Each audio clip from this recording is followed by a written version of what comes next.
Imagine buying a hamburger for just 15 cents. Now imagine that tiny restaurant becoming one of the most recognizable brands on earth, serving nearly 70 million customers every single day. Today, McDonald's has restaurants in over 100 countries, but its incredible journey didn't begin with billions of dollars or a genius businessman. It started with two ordinary brothers, and one revolutionary idea. This is the story of how one small restaurant changed the way the entire world eats. Our story begins in California during the late 1930s. At the time, America was experiencing the rise of car culture. Families were driving more than ever, and roadside restaurants were popping up everywhere. Among them were two brothers, Richard McDonald and Maurice McDonald. Like thousands of other restaurant owners, they opened a small drive-in restaurant serving barbecue, sandwiches, and drinks. Business was decent. But something wasn't right. The menu had too many items. Customers waited too long for their food. Too many employees were needed. And profits weren't growing the way they had hoped. Instead of accepting failure, the brothers made a bold decision. They closed the restaurant completely. For 3 months. Everyone thought they had gone out of business. But behind closed doors, they were planning something no restaurant had ever attempted before. They carefully studied every step of food preparation. Every movement. Every second. Every employee's job. Their goal was simple.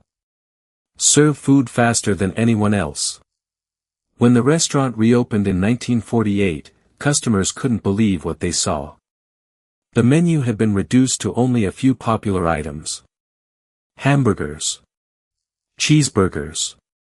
French fries. Soft drinks. Milkshakes. Nothing else. There were no waitresses. No plates. No forks. No unnecessary delays. Customers walked to the counter, ordered their food, and received it in seconds. The brothers called it the Speedee Service System. Today, we know it as the foundation of modern fast food. But back then, it was revolutionary. To make the system work, they redesigned the entire kitchen like a factory assembly line. Every employee performed one specific task. One grilled burgers. Another added toppings. Another wrapped the sandwiches. Another prepared fries. Everyone repeated the same movement again and again. The result was incredible. Food became faster. Cheaper. And surprisingly, more consistent. Whether you ordered a hamburger today or next week, it tasted exactly the same. Customers loved it. Soon, long lines formed outside the restaurant every day. Sales increased dramatically. The brothers had solved a problem millions of people didn't even realize they had. People didn't just want good food. They wanted fast food. Word spread quickly across California. Restaurant owners came to see the famous system for themselves. Some even asked if they could open similar restaurants using the McDonald name. The brothers agreed. They started selling franchise rights. At first, everything seemed perfect. But there was one major problem.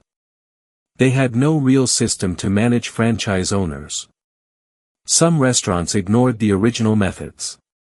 Others changed the menu. Some even lowered quality to save money. The McDonald name was spreading. But not in the way the brothers had imagined. Then, in 1954, a man named Ray Kroc entered the story. Ray wasn't a millionaire. He wasn't a famous businessman. He was a 52-year-old salesman who traveled across America selling milkshake machines. One day, he received an unusually large order. One small restaurant wanted 8 milkshake machines. Most restaurants only needed one. Curious, Ray decided to visit. When he arrived, he couldn't believe his eyes. Hundreds of customers were standing in line. Burgers were being prepared in seconds. Employees worked like clockwork. There was no confusion. No wasted movement. Everything was perfectly organized. Ray immediately realized he wasn't looking at an ordinary restaurant. He believed he was looking at the future. As he watched families leave with smiles on their faces, one thought kept repeating in his mind. This could be everywhere. Ray Kroc couldn't stop thinking about what he had just seen. While most people saw a successful local restaurant, Ray saw the blueprint for a global empire. He approached Richard and Maurice McDonald with an ambitious proposal. "Let me franchise your restaurant across America." The brothers weren't dreamers like Ray. They were satisfied with what they had already built. They wanted a comfortable business, not a worldwide empire. Eventually, they agreed to let Ray handle the expansion. In 1955, Ray Kroc opened the first McDonald's restaurant under his company in Des Plaines, Illinois. But success didn't happen overnight. The first few years were incredibly difficult. Many franchise owners ignored the system. Some wanted to add pizzas. Others wanted to sell fried chicken or different desserts. Ray refused. He believed one simple rule would make McDonald's different from every other restaurant. Every McDonald's should feel exactly the same. Whether you were in New York, California, or years later in Tokyo, the hamburger should taste the same. The fries should look the same. The restaurant should feel familiar. Consistency became McDonald's greatest strength. Ray personally visited restaurants.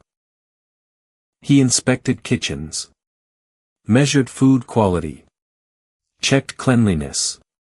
If a franchise owner didn't follow the rules, they lost the right to use the McDonald's name. This strict system built trust. Customers always knew what they were going to get. Then Ray introduced another brilliant business strategy. Instead of simply collecting franchise fees, his company began buying the land where new restaurants would be built. Franchise owners paid rent to McDonald's while also running the restaurant. This meant the company wasn't only selling burgers. It was building one of the largest real estate businesses in the world. Over time, the value of that land increased enormously. It became one of the biggest reasons behind McDonald's incredible financial success. As the company expanded across America, another symbol became impossible to ignore. The Golden Arches. Visible from highways and city streets. They became a promise. Quick service. Affordable food. The same familiar experience. Children loved visiting.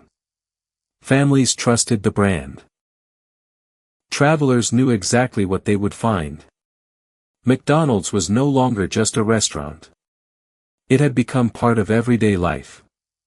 By the 1960s, thousands of new locations were opening. Television advertising helped introduce the brand to millions of households. Soon, Ronald McDonald became one of the most recognizable mascots in the world, making the restaurants especially popular with children and families. As international expansion began, McDonald's faced a new challenge. Every country had different cultures, different tastes, different traditions. Instead of forcing the same menu everywhere, the company adapted while keeping its core identity. In India, where many people don't eat beef, restaurants introduced chicken and vegetarian burgers. In Japan, new flavors reflected local preferences. In many countries, unique menu items were created especially for local customers. This balance between global consistency and local adaptation helped McDonald's succeed almost everywhere it went. Of course, the journey wasn't perfect. Over the years, the company faced criticism about nutrition, environmental impact, labor practices, and the growing problem of obesity. These challenges forced McDonald's to evolve. Healthier menu options were introduced. Nutritional information became easier to access. Restaurants adopted more sustainable packaging and modernized many of their operations. The company learned an important lesson. Success doesn't come from refusing to change. It comes from knowing what should never change. And what must. Today, McDonald's serves tens of millions of customers every day in more than 100 countries. Its golden arches are among the most recognized symbols in the world. But behind every Big Mac and every order of fries lies a story that began with two brothers who wanted to make food faster. And one salesman who believed their idea could change the world. Richard and Maurice McDonald created the system. Ray Kroc built the empire. Without the brothers, there would have been no revolutionary restaurant. Without Ray, there might never have been a global McDonald's. Together, they transformed a single roadside restaurant into one of the most successful businesses in history. Their story reminds us that great businesses aren't always built by inventing something completely new. Sometimes, they're built by doing ordinary things. Faster. Smarter. And more consistently than anyone else. Because in the end, McDonald's didn't just change hamburgers.